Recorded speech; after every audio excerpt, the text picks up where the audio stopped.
Subscribe now and press the bell icon. Never miss an update. Hello everyone, welcome back. देखिए आज हम solve करने वाले exercise है में क्वेश्चन नंबर 9। इसके अंदर हमें क्या सोल्व करना है, देखिए if the ratio of length and shadow of a vertical pole. अपने पास क्या है, एक वर्टिकल पोल है, सपोज करो क्या है, ए बी वर्टिकल पोल है। फिर क्वेश्चन में क्या बोला कि if the ratio of length and shadow of a vertical pole is 1:3। अब इसमें ये 1 जो है वो क्या है, इसकी लेंथ हो गई, ठीक है, और ये क्या हो गई, इसकी शैडो हो गई। अकॉर्डिंग टू क्वेश्चन क्या बोल रहा है कि length and shadow of a vertical pole is 1:3। तो सपोज करो ए बी क्या अपने पास वो पोल है और उसकी शैडो है बी सी। बी सी क्या है, उसकी शैडो है। अब देखो शैडो क्या होगी, अर्थ पे ग्राउंड पे होगी, तो पोल और ग्राउंड में किसका कितना डिग्री का एंगल होगा, 90 डिग्री का एंगल होगा। फिर आगे क्वेश्चन में क्या बोल रहा है कि then find the angle of elevation of the sun. अब यहाँ पे अपना सन होगा और इस पॉइंट से अगर हम इस सन को देखेंगे तभी क्या होगा, एंगल ऑफ एलिवेशन ये होगा थीटा, ठीक है। तो हमें क्या फाइंड आउट करना है, थीटा फाइंड आउट करना है। लेंथ और शैडो का रेशियो क्या है, सपोज करो ये लेंथ 1 हो गई और ये हो गई शैडो √3, ठीक है। इसका रेशियो गिवन है 1:3, तो हमें थीटा फाइंड आउट करना है। अब थीटा के सामने ये कौन सी साइड होगी, परपेंडिकुलर हो गई, और ये 90 डिग्री के सामने हाइपोटेनस और बच गई वो साइड क्या होगी, बेस होगी। अब अपने पास क्या परपेंडिकुलर और बेस, परपेंडिकुलर और बेस में आप लोगों को पता होता है क्या, किसका रिलेशन होता है, in triangle ABC tan theta होता है। tan theta equal perpendicular upon base, तो परपेंडिकुलर क्या है AB और बेस क्या है BC है। थीटा ये हो गया tan थीटा इक्वल AB कितना है 1 और BC कितना है √3। अब अपने पास अगर हम टेबल को देखें तो उसमें 1/√3 किसकी वैल्यू होती है, tan 30 डिग्री की होती है। किसकी होती है, tan 30 डिग्री, और किसकी होती है, tan 60 डिग्री की भी होती, सॉरी cot 60 डिग्री,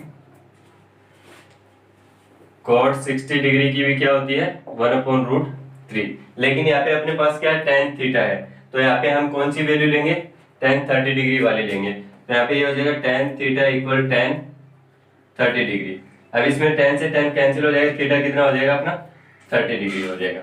इसका मतलब the angle of elevation of the sun is 30 degree. Okay, देखिए स्टूडेंट क्वेश्चन नंबर 10 जो है उसमें हमें क्या सोल्व करना है। The slope of a hill makes an angle of 60 degree with horizontal axis. If to reach at top 500 meter distance have to cover, then what is the height of the hill. हमें क्या देखना है, इसमें क्या find out करना है, height of हिल। अब suppose करो कि आप लोगों ने देखा होगा कि पहाड़ी जो होती है वो इस तरीके से होती है, ठीक है, हिल जो होती है अपनी वो इस तरीके से होती है। तो हम क्या करते हैं, एक साइड का जो स्लोप है, एक साइड का जो स्लोप है वो हम यूज करते हैं, वो क्या कर रहा है, हॉरिजॉन्टल एक्सिस के साथ 60 डिग्री का एंगल बना रहा है। अब ये होती है अपनी हॉरिजॉन्टल एक्सिस, ठीक है, और ये इस तरीके से क्या होती है, हिल होती है, ठीक है।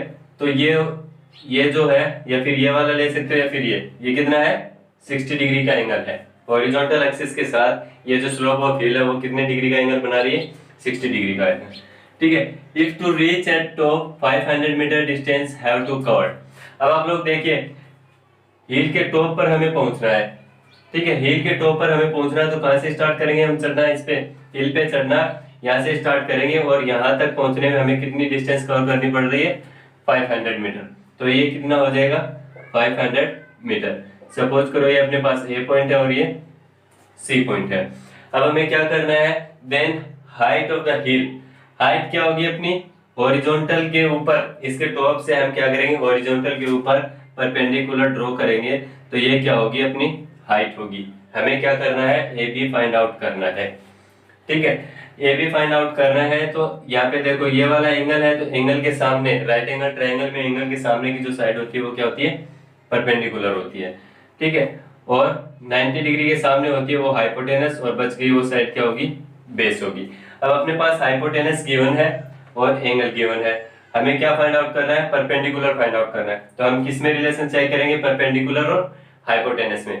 तो परपेंडिकुलर अपॉन हाइपोटेनस, आप लोगों को पता है साइन थीटा इक्वल क्या होता है, परपेंडिकुलर अपॉन हाइपोटेनस होता है। तो परपेंडिकुलर को हम नोट कर सकते हैं AB और हाइपोटेनस को हम नोट कर सकते हैं AC।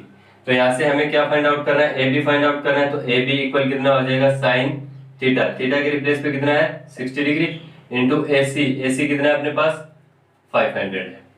ठीक है, अब यहाँ से हम AB फाइंड आउट करेंगे तो साइन 60 डिग्री की वैल्यू क्या होती है, टेबल से हम नोट करेंगे √3/2 इंटू 500। अब 2 से हम डिवाइड करते हैं तो ये होगा 250 और अपने पास AB जो है वो कितना आ जाएगा 250√3 मीटर। ठीक है, अपने पास हाइट ऑफ हिल कितना होगा 250√3 मीटर। तो इसमें ऑप्शन कौन सा होगा अपने पास, ऑप्शन सी जो है वो करेक्ट आंसर होगा। ठीक है, अभी हम चलते हैं नेक्स्ट क्वेश्चन की तरफ। आपके जो ऑप्शनल क्वेश्चंस थे 1 to 10 वो ऑप्शनल क्वेश्चन आपके कंप्लीट हो चुके हैं। अब हम कैलकुलेशन वाले क्वेश्चंस जिसमें हमें फाइंड आउट करना पड़ेगा, इसमें तो हमें क्या था, इनमें से चेक करना था कि कौन सा ऑप्शन करेक्ट है, लेकिन उसमें हमें डायरेक्ट आंसर फाइंड आउट करना है। तो उसके अंदर आप लोग कैलकुलेशन में मिस्टेक मत करना, क्योंकि अगर यहाँ पे अपने पास कैलकुलेशन में मिस्टेक हो जाती है तो हम एक दूसरा ऑप्शन यूज करके उसको अपने हिसाब से करेक्ट समझते हैं, लेकिन करेक्ट होता है जो अपनी कैलकुलेशन अगर सही है वही आंसर करेक्ट होगा। ठीक है, अभी हम नेक्स्ट क्वेश्चन की तरफ चलेंगे। तब तक आप लोग वीडियो को अपने दोस्तों के साथ शेयर कीजिए और लाइक कीजिए। साथ ही जो नए बच्चे वीडियो को देख रहे हैं वो चैनल को सब्सक्राइब कीजिए और बेल आइकन को प्रेस कीजिए। देखिए स्टूडेंट्स, क्वेश्चन नंबर 11 जो है उसमें हमें क्या सॉल्व करना है। A tower is vertically placed on a horizontal plane. Suppose करो अपने पास क्या है, हॉरिजॉन्टल प्लेन है। ठीक है, अपना जो ग्राउंड है वो, उसके ऊपर क्या है, कोई टावर है वर्टिकली। वर्टिकली मतलब क्या होगा, इसके साथ 90 डिग्री बनाते हुए कोई अपने पास टावर है, सपोज करो क्या है AB। ठीक है, हॉरिजॉन्टल पर हो गया placed. If angle of elevation of sun is 30 degree.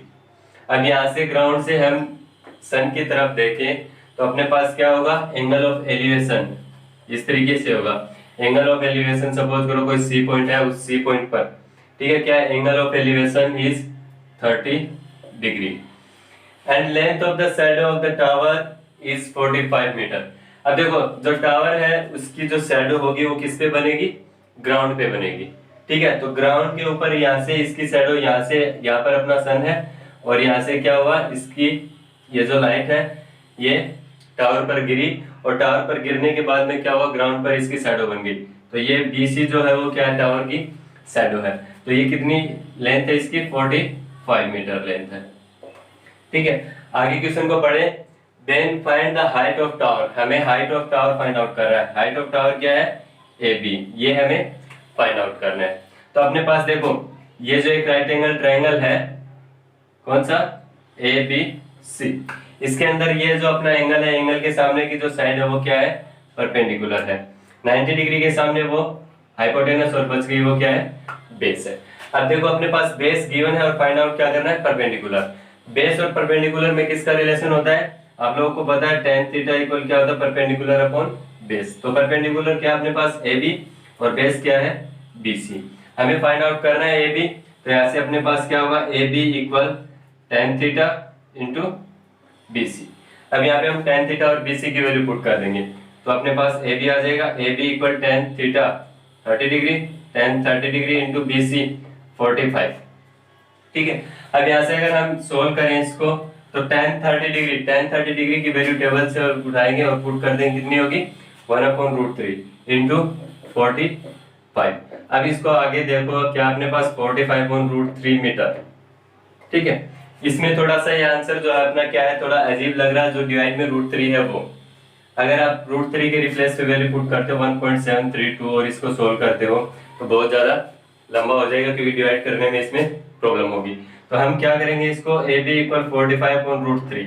अब जो डिवाइड में है ना अपना, वही नंबर क्या करेंगे, ऊपर मल्टीप्लाई कर देंगे और नीचे इसमें डिवाइड कर देंगे। तो क्या होगा, ऊपर हमने √3 से मल्टीप्लाई कर दिया और √3 से हमने इसको डिवाइड कर दिया, हो गया अपने पास। ये देखो ये दोनों कैंसिल हो जाएंगे तो वही नंबर रहेगा अपने पास। लेकिन हम इसको कैंसिल, अगर कैंसिल ही करना है तो हम मल्टीप्लाई क्यों करेंगे। तो इसमें हमें क्या करना है, नीचे जो दोनों है डिनोमिनेटर में जो दोनों √3 उन दोनों को हम क्या कर देंगे, मल्टीप्लाई कर देंगे। मल्टीप्लाई कर देंगे तो ये होगा 45√3 और डिवाइड में √3 को √3 से मल्टीप्लाई करेंगे तो क्या होगा, 3 होगा। अब क्या करेंगे, हम 3 से डिवाइड करेंगे तो ये क्या हो जाएगा 15। तो AB इक्वल क्या हो जाएगा 15√3 मीटर। ठीक है, आंसर हो सकता है अपना 15√3 मीटर। हो सकता है कि अपना आंसर हो गया 15√3 मीटर, यानी ये जो हाइट ऑफ टावर है वो कितनी होगी 15√3 मीटर। अब आप लोग कहीं पे बुक में, आंसर शीट में या फिर कहीं पे और अगर आंसर चेक करते हो कि सर ये आंसर तो नहीं है अपना, ठीक है, कुछ पॉइंट्स में आया हुआ है, तो आप लोग इसको अगर आगे सोल्व करना चाहते हो तो 15 को मल्टीप्लाई कर दो 1.732 से, और मल्टीप्लाई करके जो अपना आंसर होगा वो क्या होगा, हाइट ऑफ टावर हो जाएगा। आप लोग इसको मल्टीप्लाई करके आंसर नोट कर सकते हो, और अगर आंसर यहाँ तक नोट करना चाहते हो तो ये भी आंसर अपना सही है, ठीक है। इस तरीके से सभी क्वेश्चंस को, आगे वाले जो भी क्वेश्चंस हैं उनको हम सॉल्व करेंगे। चलिए नेक्स्ट क्वेश्चन देखिए, अपने पास क्वेश्चन नंबर 12 जो है उसमें हमें क्या सॉल्व करना है। The upper part of a tree is broken by wind stream and it makes an angle of 60 degree with the ground. अपने पास क्या था, हम देख रहे हैं कि तेज विंड स्ट्रीम है और उसके अंदर क्या है, एक जो ट्री है, सपोज करो अपने पास एक ट्री है ए बी, ठीक है, ए बी एक ट्री है जो क्या है विंड स्ट्रीम की वजह से एक जगह से टूट गया है। सपोज करो ये यहाँ पॉइंट बी से क्या हो गया, ब्रेक हो गया, टूट गया। अब टूटने के बाद में या तो इस तरफ गिरेगा या इस तरफ गिरेगा, एक साइड तो गिरेगा ही। तो सपोज करो कि अपने इस साइड गिर गया और ये वाला जो पॉइंट था वो क्या हुआ, यहाँ पे ग्राउंड पे आकर टच कर गया, ठीक है। ये जो ए पॉइंट है वो पॉइंट सी पर क्या हुआ, टच कर गया यहाँ पर टूट कर। तो यहाँ से टूटेगा तो इसको क्या करेंगे हम इस तरीके से, ये क्या हो जाएगा, ऊपर वाला जो टूटा हुआ हिस्सा है वो क्या होगा अपना BC हो जाएगा, ठीक है। फिर क्या बोल रहा है कि the distance from the bottom of tree to the point where the top touches the ground. ये जो टॉप जो है ये टच ग्राउंड को टच कर रहा है, वो डिस्टेंस कितनी है अपने पास, top touches the ground is 10 metre. तो ये वाली जो डिस्टेंस है वो क्या है अपने पास 10 मीटर है, ठीक है। और कितने डिग्री का एंगल बना रहा है, 60 डिग्री का एंगल। तो ये ग्राउंड के साथ 60 डिग्री का एंगल बना रहा है। Then find the original height of the tree. Original height कौन सी अपने पास, सॉरी ये पॉइंट डी लेंगे, ठीक है, बी नहीं, बी तो हमने ले लिया है, तो ये पॉइंट क्या हुआ डी। ओरिजिनल हाइट कितनी है अपने पास इसमें, ए बी हमें फाइंड आउट करनी है, ठीक है। अब गौर से अगर हम देखें इसको तो ए बी इक्वल क्या है अपने पास, A D plus D B, A D plus B D भी बोल सकते हैं इसको। ए बी इक्वल क्या है अपने पास, A D plus B D. अब अपने पास देखो ये जो ट्राइंगल है ये क्या है, राइट एंगल ट्राइंगल है।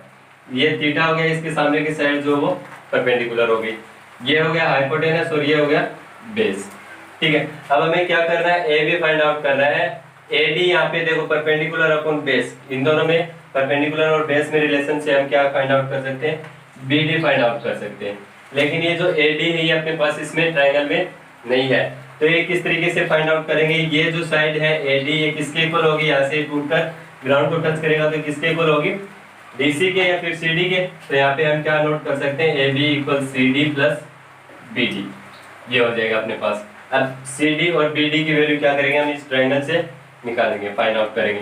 तो ये हो गया बेस और ये परपेंडिकुलर, ठीक है। बेस और परपेंडिकुलर में किसका रिलेशन होता है अपने पास, in triangle BCD, perpendicular upon base tan theta होता है, तो tan थीटा इक्वल परपेंडिकुलर हो गया BD अपॉन बेस हो गया BC। तो यहाँ से हमें क्या फाइंड आउट करना, BD equal tan theta, theta की वैल्यू कितनी है अपने पास 60 डिग्री, तो ये होगा tan 60 डिग्री इंटू BC कितना हो गया 10। देन BD इक्वल tan 60 की वैल्यू होती है √3 इंटू 10 और BD इक्वल हम नोट कर सकते हैं 10√3 मीटर। अपने पास BD आ गया। अब हमें क्या फाइंड आउट करना है, CD फाइंड आउट करना है। CD हम दो तरीके से फाइंड आउट कर सकते हैं, perpendicular square plus base square equal hypotenuse square, इससे कर सकते हैं, या फिर क्या कर सकते हो, बेस और हाइपोटेनस में रिलेशन चेक कर सकते हो। तो बेस और हाइपोटेनस में रिलेशन किसका होता है, cos थीटा इक्वल क्या होता है, बेस अपॉन हाइपोटेनस, हाइपोटेनस क्या अपने पास CD। अब हमें क्या करना है, CD फाइंड आउट करना है, तो CD इक्वल होगा BC upon cos theta, BC upon cos theta. तो यहाँ से हम CD फाइंड आउट करेंगे, BC कितना अपना 10 और CD कितना, सॉरी cos थीटा, थीटा की वैल्यू कितनी है अपने पास 60 डिग्री और cos 60 की वैल्यू कितनी होती है आप लोगों को पता है 1/2। अब 2 को क्या करेंगे ऊपर मल्टीप्लाई कर देंगे, तो यहाँ से CD इक्वल आ जाएगा अपने पास 20 मीटर। CD हो गया अपने पास और BD हो गया, दोनों की वैल्यू पुट करेंगे हम किसके अंदर, AB के अंदर। तो यहाँ से AB इक्वल होगा, एक बार CD फिर से चेक करो अपना सही है क्या, cos theta equal base upon hypotenuse, ठीक है। cos theta equal base upon hypotenuse हो गया CD, और CD equal BC upon cos theta. cos 60 की वैल्यू होती है 1/2 और ये हो जाएगा 20। चलो ठीक है, अपना CD ठीक है। अब यहाँ पे देखो CD है 20 प्लस यहाँ पे ये कितना है 10√3, 10√3।